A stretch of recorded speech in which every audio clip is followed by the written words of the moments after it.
is Patrick. He's 28 years old and he needs a kidney transplant. He's been on a transplant waiting list for over 2 years.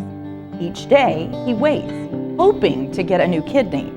These days are challenging for him. His spirit and optimism keep him going as he gets closer to the day he'll get his new kidney.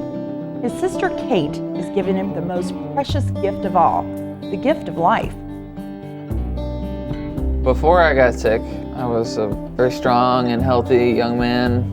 I was very involved in the outdoors. I was working as a instructor at the Nelson Rocks Preserve in the North Fork Valley, West Virginia. As I was working, I just started noticing on tours that I was tired, and then I started noticing that my legs were swelling, and I was like, something's really wrong here. After several more months of becoming more ill and not knowing why, they did another biopsy and found out that what I have is FSGS, and it's a lifelong disease where transplantation is recommended. I've been waiting now for about 2 years, almost. So I'm on the cusp now of getting a transplant with my sister, who's going to be donating. She also made the point, to really drive it home, like transplant will give you a new life again.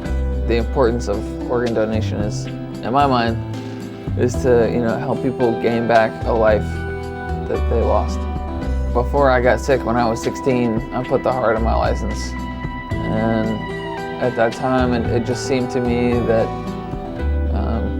I'm not going to need my organs if I should pass away, and it seems appropriate to try to help others out of just the good karma and the positive things in life. Like I've always tried to help others, and before I got sick, being a guide, like I saw that as helping others appreciate nature and finding peace in life, in their life.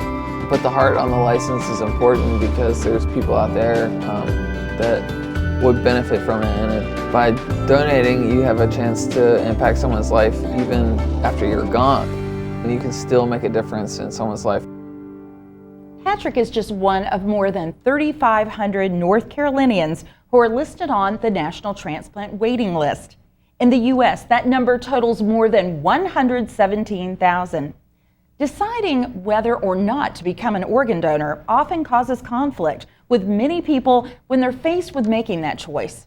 There's a lot of misunderstanding about the process and what happens to you and your loved ones should you become a donor. We hope this video will clear up some of the questions and help resolve some of the conflicts that may be keeping you from becoming a registered organ donor.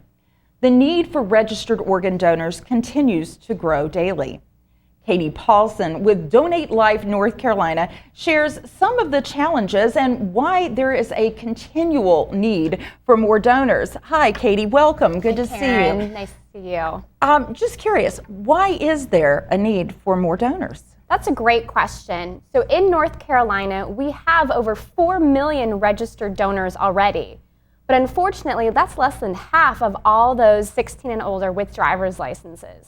Each day across the country, 18 people die waiting for a life-saving organ transplant. And every 10 minutes, another name is added to that national transplant waiting list. That's incredible. So what organs can be donated? So there are 7 organs that can be donated: the heart, both lungs, the liver, the intestine, the pancreas, and the 2 kidneys. So one person has the opportunity to save 8 lives through organ donation. And then a person can also donate tissue such as bone, skin, and ligaments, which can enhance the lives of up to 50 people. You mentioned there are over 4 million registered donors here in North Carolina. Why is there such a need for more? Well, Karen, it's actually really difficult to be an organ donor. So in North Carolina last year, only 300 people were able to give the gift of life through organ donation after death, out of the thousands of individuals who died. What happens is a person is declared what we define as brain dead at the hospital, and that is when there is absolutely no brain activity. This is not the same as a coma, which is a common misconception. After extensive medical testing from the doctors, a patient is declared brain dead, and at this time, the hospital contacts the recovery agency. Many people have concerns that if they are a registered donor and they have a heart on their driver's license, the medical staff, the EMTs, the doctors will not save their lives. But the fact is, the hospital and medical personnel don't know if someone's a registered organ donor. They actually call the recovery agency. In North Carolina, we have 2 organ recovery agencies who will be the ones to come in and evaluate whether a person is eligible to be an organ donor. Thanks, Katie. Katie will be back with us shortly. Minority donations in North Carolina are becoming increasingly important as our cultural landscape continues to change. 53% of North Carolinians waiting for organ transplant are African American. In 2012, 900 people in our state received the gift of life. Over 1/3 were African Americans, with 75% of the recipients receiving kidney transplants. Because of the shortage of available organs, 74 blacks died in 2012 waiting for a transplant. Another growing segment of the U.S. population needing transplants are Latinos. 17% of all patients on the waiting list are Latino or Hispanic American. In North Carolina, 80% of Latinos on the transplant list need kidneys. Diseases such as diabetes, hypertension, and kidney disease are damaging to our organs, which could lead any one of us to be placed on a national transplant waiting list. It's important, particularly important, to know that these diseases affect minorities at a much higher rate than Caucasians. So, should I become an organ donor or not? Many of us struggle with this decision, and even considering doing so comes with questions and doubts, skepticism. You may feel you're too old or not in good enough health to be a registered donor. You may wonder if it'll cost money for your family, for your organs to be recovered and then donated. Who will get your organs? Do celebrities, wealthy people, and non-minorities go to the top of a waiting list and get the organs first? Well, these are some of the concerns that taunt potential donors and may very well keep them from becoming organ donors. Are they real concerns or myths that have just confused us? We'll ask Katie Paulson with Donate Life NC. Hi, Katie, again. Hi, How are you Karen. doing? Good, thank you. Well, tell me about that. Are these myths, can they be dispelled, and help us figure this out? Yes, I'm really glad you brought up some of the myths and misconceptions that most of the general public has about organ donation and the allocation of organs. So one major concern is that, well, if I register to be an organ donor, my organs are not going to go to people like me. They're going to go to celebrities, people with wealth. And the answer to that is absolutely not. The National Transplant Waiting List is completely void of things like socioeconomic status, concerns about race or ethnicity. Organs are matched based on blood type, based on size. So, of course, a heart from a 6-foot-tall man would probably likely not fit into my body, so size is really important.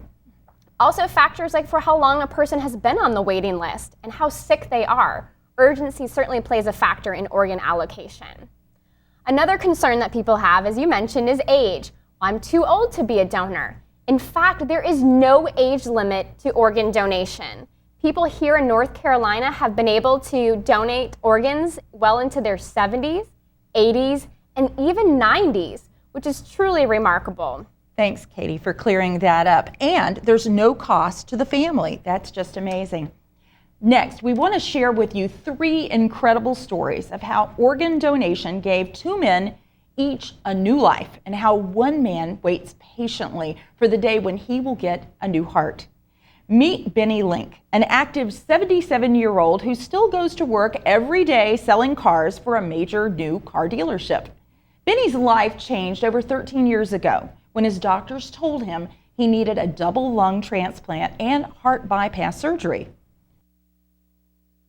The lung doctor said that I was having a problem. He says, we want to take a biopsy. And they took a biopsy of my lungs. We went back in for a checkup. He said, Benny, you're a candidate for a lung transplant. I said, what? He said, well, you're going to have a lung transplant. I said, well, and he says, we want you to quit work I said, well, what's the worst? He said, without the lung transplant, you got about 1.5 years to maybe 2 years to live. They got me on the transplant list. October 26, 2000, they called. It was 10 minutes to 3 that morning. My wife picked the phone up. She said, Mr. Link, she said, we got some lungs. Are you guys ready? And I said, oh, yes, ma'am. I had to have a double lung and triple bypass all at the same time. As soon as I got there, I went through the emergency room. I said, I'm Benny. They said, Mr. Link, they're waiting on you. They opened the door, put me in a wheelchair, and I went to the 7th floor. I had 45 minutes to tell my family I loved them. And the last words that I really remember saying was right before we went through the doors. I said, Lord, forgive me for my sins. I love you, and please look after me. I'm here today.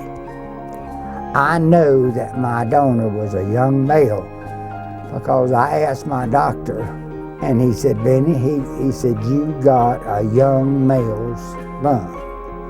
That's why I think I'm doing so good.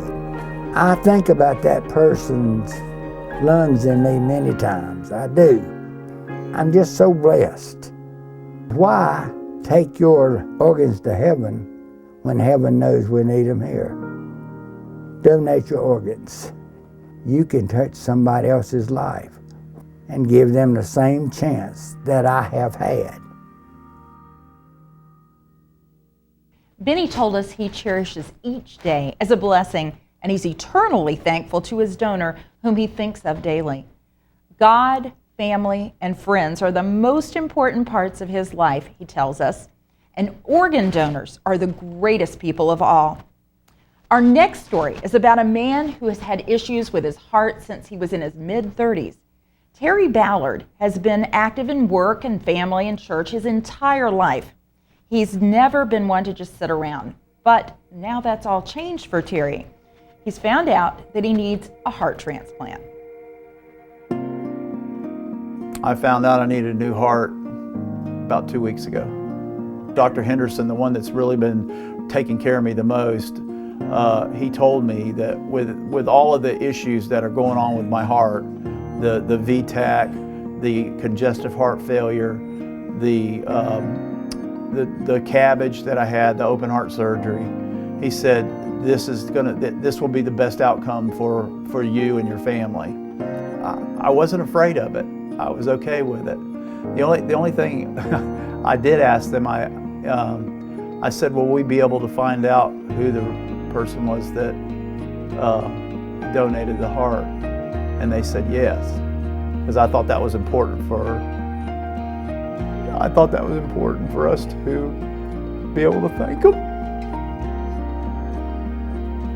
Where I'm at right now, I'm not on a high priority list, but I'm on probably one of the lower priority lists. I've already been told I can't go back to work, and that's been a struggle too. I want to take care of my family. And it's never been in my makeup, not just to sit around and do nothing. And I told him, I said, I just want to be able to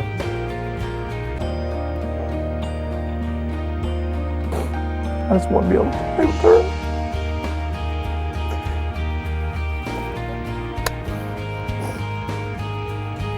And I got another daughter that's not married, and I want to be able to walk her down the aisle.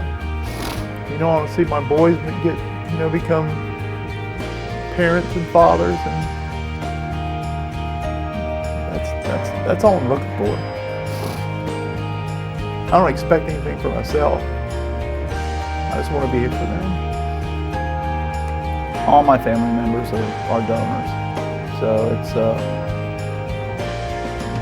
that would be the ultimate gift that they could give to their dad or to anyone else. Terry now spends most of his time at home, visiting with his granddaughter and waiting by the phone, hoping to get that important call, the call that a match for his new heart has been found and a new beginning for his life. Heart transplants have had increasing success rates over the years. Steve Swaney is one of these success stories, and he shares his journey with us. I had my transplant on December the 11th, 2004.